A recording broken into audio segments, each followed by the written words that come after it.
اسی طرح اللہ تبارک و تعالیٰ سے ڈرنا بھی ایک ضروری چیز ہے اور اسلام کا حصہ ہے۔ اللہ کا فرمان ہے جو اللہ سے ڈرتا ہے اس کے لیے 2 جنتیں ہیں۔ اسی طرح اللہ کی فرما برداری کرتے ہوئے صبر سے کام لینا، اور اگر کوئی تقدیر انسان کے لیے تکلیف دہ ہو تو اس پر صبر کرنا۔ اللہ کا فرمان ہے صبر کرنے والوں کو اللہ بے حساب اجر دے گا۔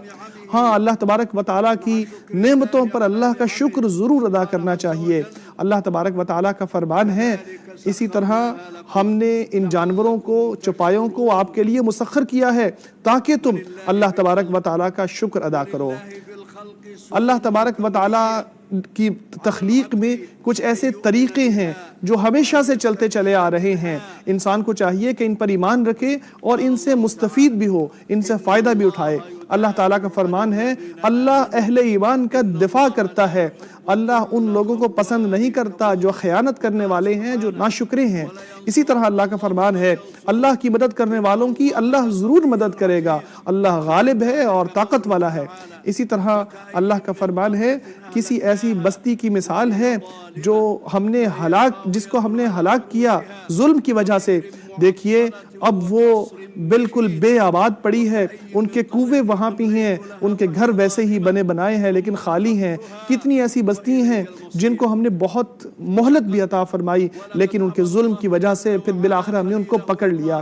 اللہ تعالیٰ نے ابراہیم علیہ السلام کو اللہ تبارک و تعالیٰ نے حج کے لیے پکارنے کا کہا تھا۔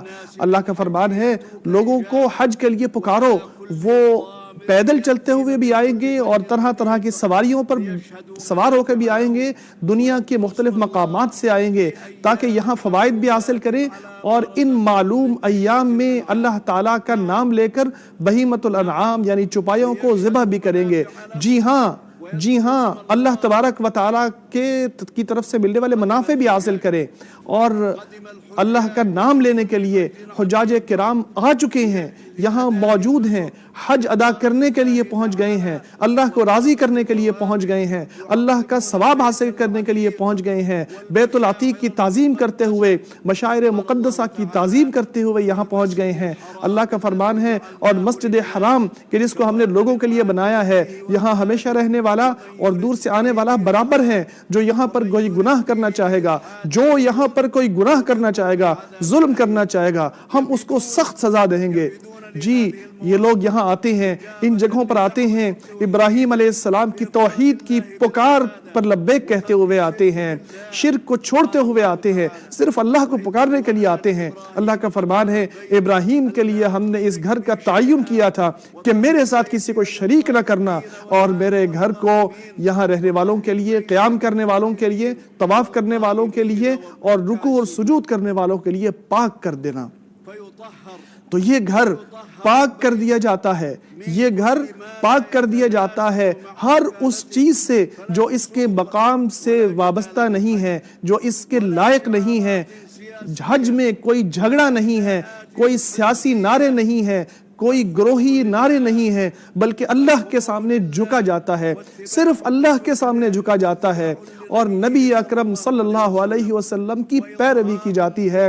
یہ ظاہر کیا جاتا ہے، جی، پاکیزگی اختیار کی جاتی ہے، پاکیزگی اختیار کی جاتی ہے ظاہر میں بھی اور باطن میں بھی، ان وعدوں کو پورا کیا جاتا ہے اور حقوق کا احترام کیا جاتا ہے جو انسان کے ذمے ہوتے ہیں۔ اللہ کا فرمان ہے جو اللہ کی حرمات کی، اللہ کے ہاں محترم چیزوں کی تعظیم کرتا ہے تو یہ اس کے لیے بہت بہتر ہے اس کے رب کے نزدیک۔ جو اللہ کے شعائر کی تعظیم کرتا ہے تو اس کے دل کا تقوی ظاہر ہوتا ہے۔ دیکھیے حج میں کیسے مظاہر سامنے آتے ہیں، کیسے لوگ ایک دوسرے سے ملتے ہیں کہ تعارف ہوتا ہے، لوگ ایک دوسرے کے ساتھ تعاون کرتے ہیں، ایک دوسرے کے ساتھ اچھا سلوک کرتے ہیں۔ سب کی زبانیں مختلف ہوتی ہیں، رنگ مختلف ہوتے ہیں، ملک مختلف ہوتے ہیں، لیکن بھائی ہوتے ہیں، ایک دوسرے سے پیار کرنے والے ہوتے ہیں، فوائد سمیٹنے کے لیے آتے ہیں۔ نبی اکرم صلی اللہ علیہ وسلم کی اس شریعت کے مطابق فقراء کو اپنے جو قربانیاں ان سے کھلاتے بھی ہیں، اپنے کاموں میں بھی نیکی اختیار کرتے ہیں، باتوں میں سچائی اختیار کرتے ہیں۔ اللہ کا فرمان ہے جھوٹ سے بھی بچ جاؤ اور جھوٹ سے دوری اختیار کرو۔ موقف عرفات جہاں پہ ہم آج موجود ہیں، اللہ تبارک و تعالی فرشتوں کے سامنے آپ پر فخر کرتا ہے۔ یہ وہ عظیم جگہ ہے جہاں اللہ تبارک و تعالی نے یہ آیت نازل کی تھی کہ آج میں نے تمہارا دین پورا کر دیا ہے، اپنی نعمت مکمل کر دی ہے، تمہارے لیے دین اسلام کو دین کے طور پر پسند کر لیا ہے۔ تو نبی اکرم صلی اللہ علیہ وسلم، نبی ہدایت صلی اللہ علیہ وسلم کے راستے پر چلو، ان کی پیروی کرو۔ آپ نے جمع اور قصر کرتے ہوئے ظہر اور عصر کی نماز یہاں ادا کی تھی، پھر مغرب تک یہاں دعا کرتے رہے تھے، پھر مزدلفہ کی طرف گئے تھے، جیسا کہ اللہ تعالیٰ کا فرمان ہے۔ پھر جہاں سے جیسا کہ اللہ نے فرمایا جب تم عرفات سے واپس پلٹو تو مشعر حرام کے پاس اللہ کو یاد کرو، اللہ کو یاد کرو کہ اس نے تمہیں ہدایت دی ہے، اس سے پہلے تم گمراہ لوگوں میں شامل تھے۔ پھر جب نبی اکرم صلی اللہ علیہ وسلم مزدلفہ میں صبح عید کے دن اٹھے تو منا کی طرف چل پڑے۔ اللہ کا فرمان ہے پھر جہاں سے لوگ پلٹتے ہیں وہیں سے تم بھی پلٹو اور اللہ سے معافی مانگو، اللہ معاف کرنے والا اور رحم کرنے والا ہے۔ پھر آپ صلی اللہ علیہ وسلم جمرہ عقبہ پر کیکریاں ماری، قربانی کی اور طواف کیا، اور لوگوں کو اجازت دی چاہے تو وہ بال منڈوائیں یا چاہے چھوٹے کروا لیں۔ اللہ کا فرمان ہے تاکہ وہ آپ کی نظریں پوری کرے اور اپنی عبادت کو پورا کرے اور تاکہ بیت اللہ کا طواف کریں۔ اسی طرح ازدحام سے بچنا اور جو اس حوالے سے متعلقہ ادارے ہیں ان کی طرف سے آنے والی تعلیمات کو تھامے رکھنا، ان کے اوپر قائم رہنا بہت ضروری ہے، کیونکہ اسی سے اس نقصان سے بچا جا سکتا ہے جو ہمارے بہت قریب ہو سکتا ہے، تاکہ لوگوں کے لیے آسانی ہو اور مناسک کا ادا کرنا آسان ہو جائے۔ منا میں بھی اللہ کا ذکر کثرت سے کرنا چاہیے۔ اللہ کا فرمان ہے جب تم مناسک ادا کر لو تو اللہ کا ذکر یوں کرو جیسے تم اپنے آباء و اجداد کا ذکر کرتے تھے یا اس سے بھی زیادہ۔ ایام تشریق میں حجاج کرام تینوں جمروں کو کینکریاں مارتا ہے، ہر جمرے پر 7 کینکریاں روزانہ۔ بہتر یہ ہے کہ 13ویں دن تک یہاں رہا جائے، ہاں البتہ 12ویں دن بھی کینکریاں مار کے جایا جا سکتا ہے۔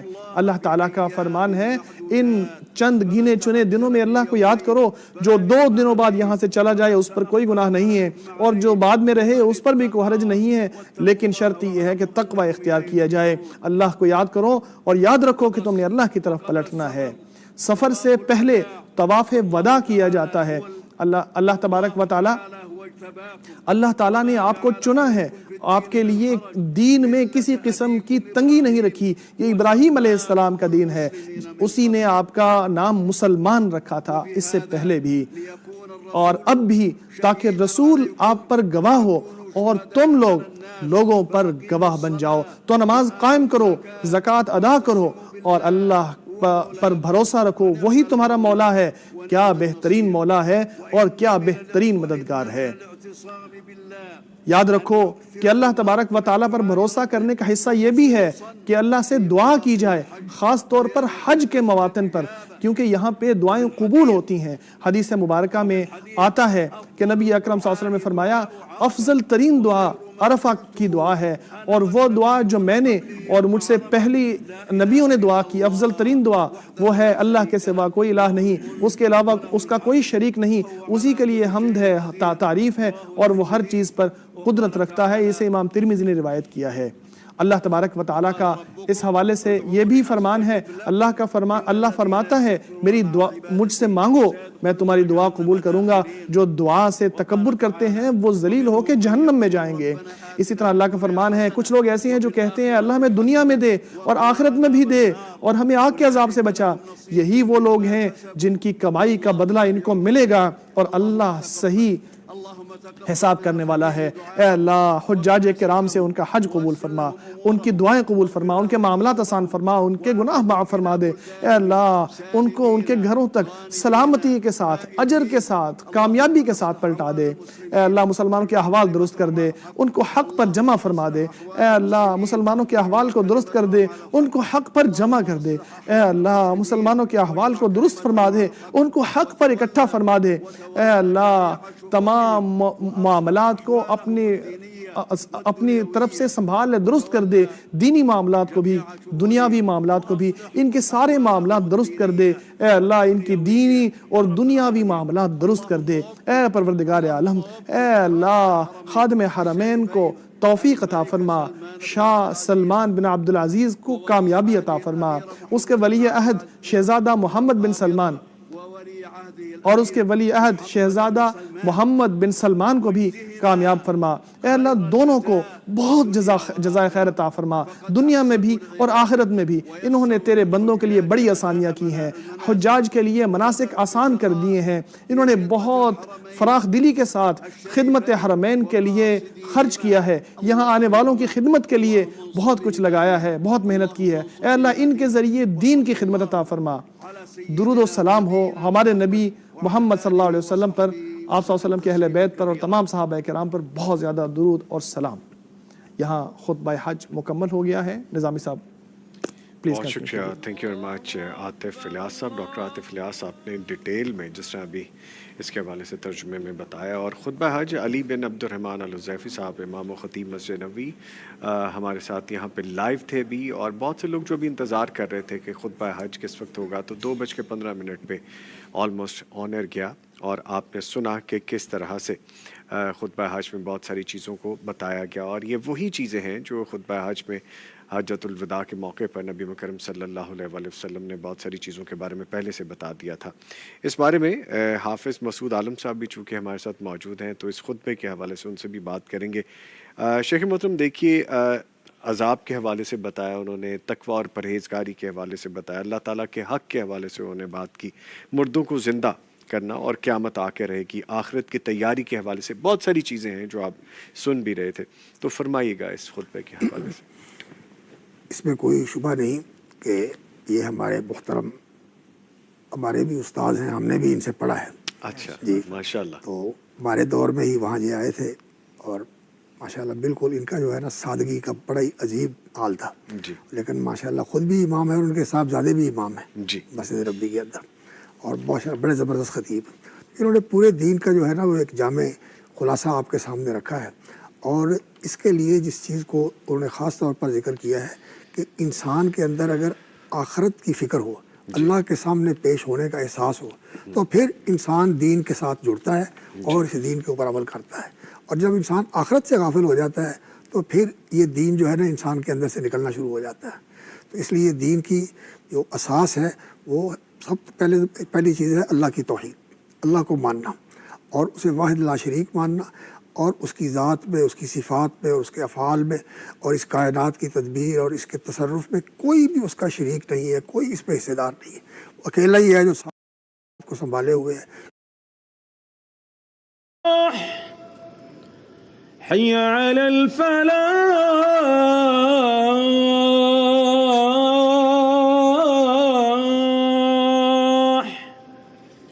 الله أكبر الله أكبر لا إله إلا الله الله أكبر الله أكبر أشهد أن لا إله إلا الله أشهد أن محمد رسول الله حي على الصلاة حي على الفلاح قد قامت الصلاة قد قامت الصلاة الله أكبر الله أكبر لا إله إلا الله. استووا استووا اعتدلوا استووا. الله أكبر. الله أكبر.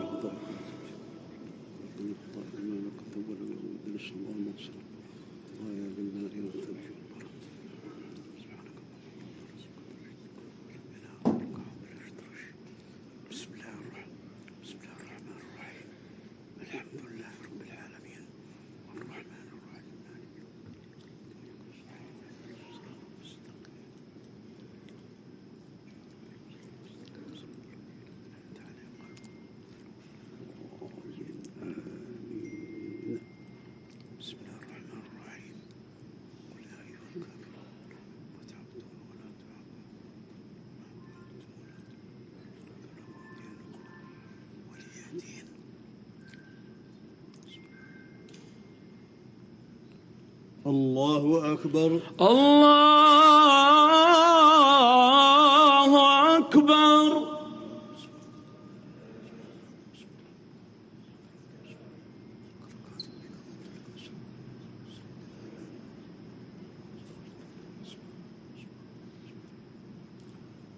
سمع الله لمن حمده. ربنا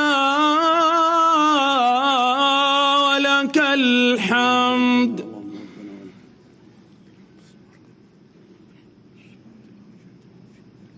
الله أكبر. الله أكبر.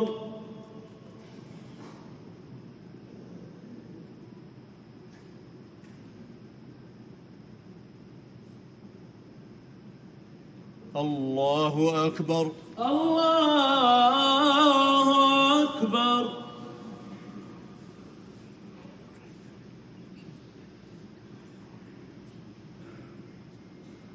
الله أكبر. الله أكبر.